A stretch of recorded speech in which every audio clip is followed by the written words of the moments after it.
Hello friends आज की इस वीडियो में हम लोग असम टेट एग्जाम के लिए इंग्लिश लैंग्वेज का पेडागोजी से 10 एमसीक्यूज देखेंगे। फ्रेंड्स ये वीडियो आपका इंग्लिश लैंग्वेज का पेडागोजी एमसीक्यूज का पार्ट 6 है। इससे पहले मैं इसी सीरीज के ऊपर टोटल 5 वीडियो आप लोगों को प्रोवाइड कर चुका हूं।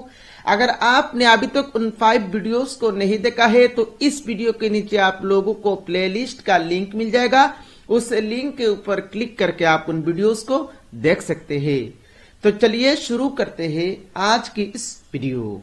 पहला क्वेश्चन में बोल रहा है देखिए स्ट्रेटेजीज डिफर फ्रॉम। पहला ऑप्शन ए में बोल रहा है देखिए teacher to teacher, B student to teacher, C student to student and D student to guardian. तो फ्रेंड्स पढ़ाने के लिए हर एक टीचर का अलग अलग स्ट्रेटेजीज होता है।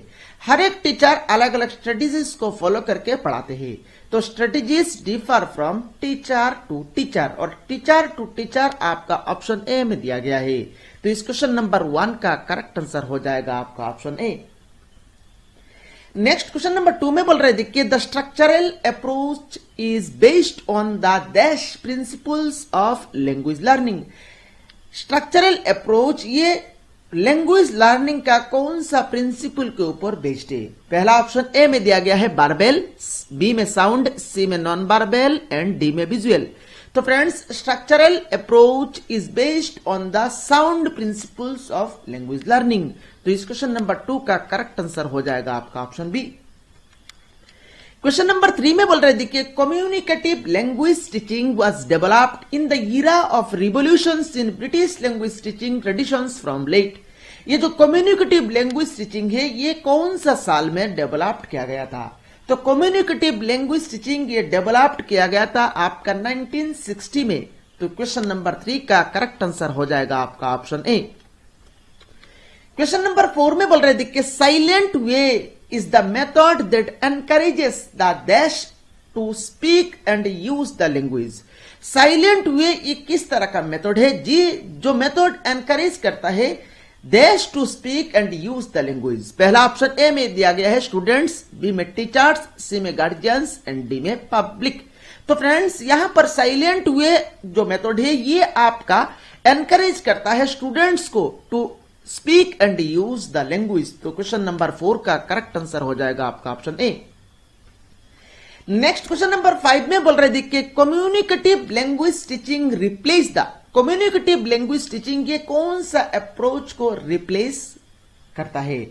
तो कम्युनिकेटिव लैंग्वेज टीचिंग ये कौन सा अप्रोच को रिप्लेस करता है आपको बताना है। पहला ऑप्शन ए में दिया गया है सिचुएशनल अप्रोच, बी में बिहेवियरल अप्रोच, सी में content based approach and D में लेक्सिकल अप्रोच।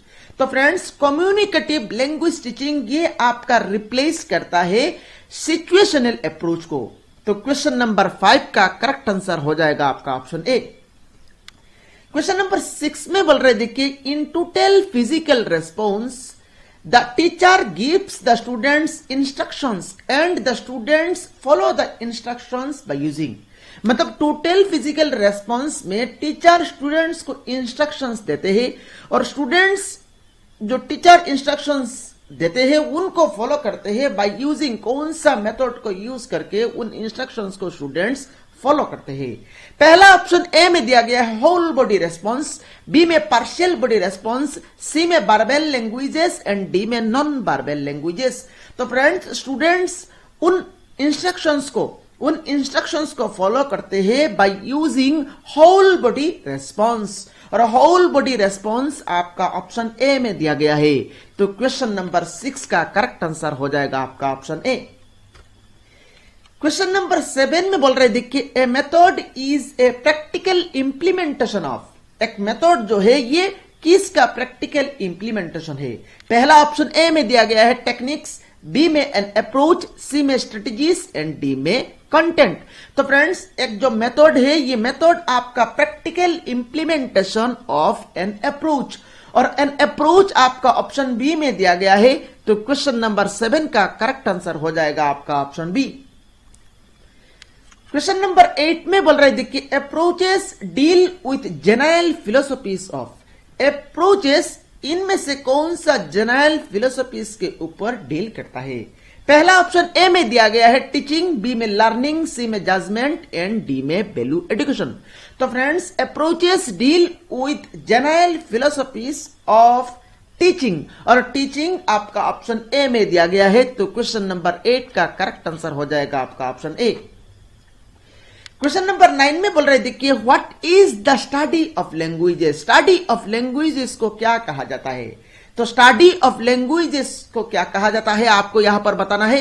तो फ्रेंड्स, स्टडी ऑफ लैंग्वेजेस को कहा जाता है आपका लिंग्विस्टिक्स, और लिंग्विस्टिक्स आपका ऑप्शन डी में दिया गया है।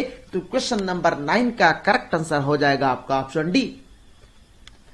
क्वेश्चन नंबर 10 में बोल रहे देखिए, which of these is not an element of language. इनमें से कौन सा आपका एलिमेंट ऑफ लैंग्वेज नहीं है? पहला ऑप्शन ए में दिया गया है फोनोलॉजी, बी में ग्रामर, सी में रनिंग एंड डी में सिमेंटिक्स। तो फ्रेंड्स, इनमें से आपका रनिंग जो ऑप्शन सी में दिया गया है, ये आपका लैंग्वेज का एलिमेंट नहीं है। तो क्वेश्चन नंबर 10 का करेक्ट आंसर हो जाएगा आपका ऑप्शन सी। तो फ्रेंड्स, इस वीडियो में सिर्फ इतना ही। अगर आपने अभी तक अपना प्यारा चैनल को सब्सक्राइब नहीं किया तो सब्सक्राइब कर ले, इस वीडियो को लाइक नहीं किया तो लाइक कर ले, अपने सारे फ्रेंड्स के साथ शेयर करें। Thank you friends for watching this video.